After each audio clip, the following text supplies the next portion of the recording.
going on, guys? Welcome to Clutch People. I hope you guys are having an amazing day or night, and I'm really excited to film this video as I'm going to be breaking down some film of Nesmith versus Issac Okoro. Issac Okoro is one of the best defensive players in this draft. You have Nesmith, one of the best shooters in this draft. A limited sample size, though, due to an injury, cut his season short at Vanderbilt. And of course, Issac Okoro, he's a guy that didn't put up big time numbers offensively, but he's going to be taken for his potential. He's a great head on his shoulders. He's a mentally tough player, hard worker, great athlete, showed he could be good in the catch and shoot. It's just a consistency when it comes to off the dribble, having a good handle and that type of thing. And what can he be offensively in today's NBA? Can he be that 3-and-D guy? Can he be more than that? But I'm a really big fan of both of these prospects, and we had an opportunity to see them play before the whole virus struck. Thank God we got to see them play.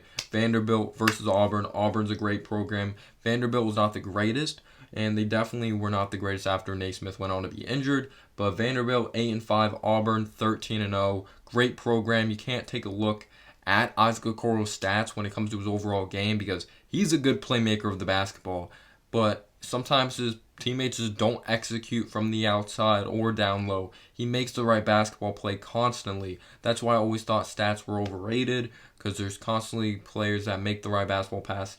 Their teammates just don't execute on their shots, but he does those little things that don't end up on the stat sheet, like hustling after loose balls, and he's just continuously active out there on the basketball court. But of course, before the virus struck, I'm going to be telling you guys the numbers. Auburn did go on to win this game 83-79. Vanderbilt versus Auburn. I thought both of them had good games. Okoro had a good game. I thought he had a great game, honestly. A lot of people, they may look at past games and be like, he has 8 points. But if you actually watch the games, you could just see, if you're a true basketball fan or you really know basketball, you just see how he impacts the game and helps their team win games. But Okoro in 32 minutes, he was 6 for 9 from the field, 1 for 1 from downtown. Got to the charity stripe 14 times and executed on 10 of those. So that's great efficiency. That's what you love to see. His ability to initiate contact. 6 rebounds. He had 3 offensive rebounds and 3 defensive rebounds. 3 assists, 1 steal, 2 turnovers, 23 points. There was one play specifically, he was up in the air, and it's never a good idea to pass the ball when you're up in the air because got to make that decision if you're up in the air. It's good to stay on the ground, stay balanced, because that could always result in a turnover if you're up in the air. Not everything great's going to happen. Not anything great, at least on a consistent basis, will happen. But he had 23 points, and this was definitely a good playmaking game by Issac Okoro, and this is a game he was continuously active. And if you guys end up enjoying this, I'll do Issac Okoro versus Anthony Edwards and break down that film. Shout out to Jonathan Wasserman for providing us with this film. And then you take a look at Nesmith. I thought he had a good game defensively as well.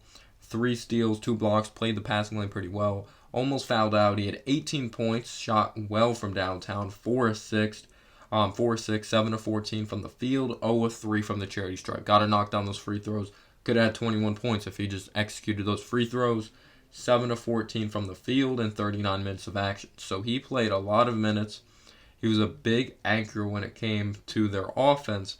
But Lee, off their bench, really provided them with a big spark of 27 points. But it was not enough because at the end of the day, it's a team sport. You can't win if just one player steps up at the end of the day. But I'm really excited to break down this film. I'm a big fan of both of these guys. This is at Auburn, so they do have the advantage here. And let's get right to this film, y'all. Hope you guys enjoy. Click that subscribe button, smash the like button if you do end up enjoying the channel. And smash the like button if you enjoyed this video. So let's get it, y'all. Starting off here, Okoro just active hands, crashing the glass, getting the rebound, makes the right basketball pass, just kicking it out, and his teammate does a good job penetrating and finishing at the rim. I do not like this here by Nesmith. There's 24 seconds on the shot clock, forces a reverse layup, and they're just showing here Issac Okoro, nice Euro step, working downhill, and the layup, and Issac Okoro has a nice little Euro step in his arsenal. You want to see him perform off the dribble more from downtown and finish them on a consistent basis. Nesmith with a half Euro step. I would like to see him gather with that on the floor because that could be a travel sometimes, but he did a good job cleanly finishing that. Strong take by Okoro. He's a bulldog. Great ball movement here by Auburn, and little fancy layup there by Issac Okoro, initiating the contact and finishing with the contact. And this is a brick by Nesmith. I don't know if he didn't get his feet set. He just knew that ball didn't come off his hands right, but he responds back, moving well without the basketball, setting his feet, making sure that he's going to execute that, and he did. Okoro with the nice up fake, initiating the contact, because if he just went up, he could have been blocked, and the foul. This is a strong take here by the player from Vanderbilt. Okoro comes out with the rebound, kind of slows it down in transition, does a little in and out, puts the ball on the floor. He didn't finish that, but he did a really good job creating space and finding his way to the basket. And this is a great pump fake step back by Okoro, and he absolutely drills it. That's what you love to see. If he does that like so much, that's where he's going to make his money in the NBA. Banging down low, just getting the defense to collapse and kicking it out. That's just a great play there by Issac Okoro. Okoro driving the lane, nice bounce pass, like shovel pass in the corner. Just look at this ball movement by Auburn. This is why they're such a great program. Just a great team basketball play. Okoro being a pest here. He's a guy that's really good at contesting shots. He doesn't have a crazy long wingspan. Like he has a 6'10 wingspan, but nowadays people are like freaking 6'3 with a 7-foot wingspan. Okoro made the right pass. His teammate just did not execute the three from downtown. This is a tough shot. He was taking on like two guys, but you love that aggressiveness by Aaron Nesmith. Doesn't back down. Okoro with the nice spin move, kicking it out, getting the defense to collapse once again. That's what you love to see. He's really good at pinching and kicking. And this is a great contested shot. This is just a crazy shot by Aaron Nesmith as he banks it in. Okoro, maybe would like to see him use a pump fake there, get him up in there, initiate the contact, kind of force that one in my opinion. And that's Nesmith. He has unlimited range from downtown. That's what he's going to be taken for. That's going to be the scouting report as soon as he enters the NBA. Nice block. Nesmith kind of out of control. You could say like traveled there. But Okoro dribbles between his legs, showing his handle. Doesn't have a crazy handle, but he has a good handle. I think it will translate to the NBA. Out on the open floor is Vanderbilt. Okoro attacks the basket. This is just a fantastic athletic play. Probably his best play of the season if you just talk about highlight film-wise. That's definitely it. Okoro taking him on, but Nesmith had none of it whatsoever, going straight up and down. Great fundamental defensive play there by Aaron Nesmith. Not swatting at it, just playing great defense.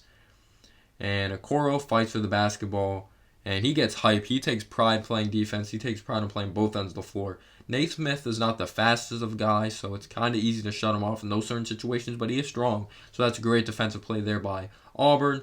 Nesmith with a nice in and out crossover one hand, nice spin move.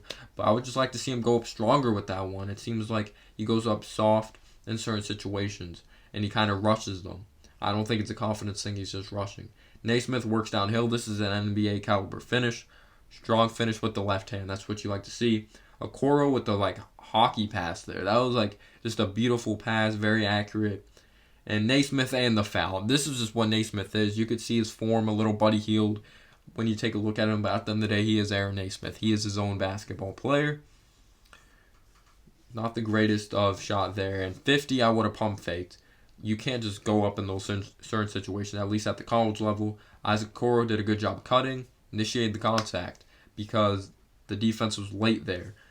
Nesmith, just crazy shot. Just crazy range, Aaron Nesmith. Okoro in the post, he absolutely bullies Aaron Nesmith. And he initiates the contact, even though he knows Aaron Nesmith's strong. He has confidence in his own ability. I have an NBA-ready body too. 50 goes up strong, but I would like to see 50 use these pump fakes more. It looks like he just goes up weak, or he doesn't go up weak. He just goes up really reckless, and that is the end of the game. He goes on to miss this three. Aaron Nesmith, I understood why he took it. But if you ended up enjoying this video, be free to give me a thumbs up. Click that subscribe button for more content. And as always, guys, have a humble day or night. Peace out, y'all.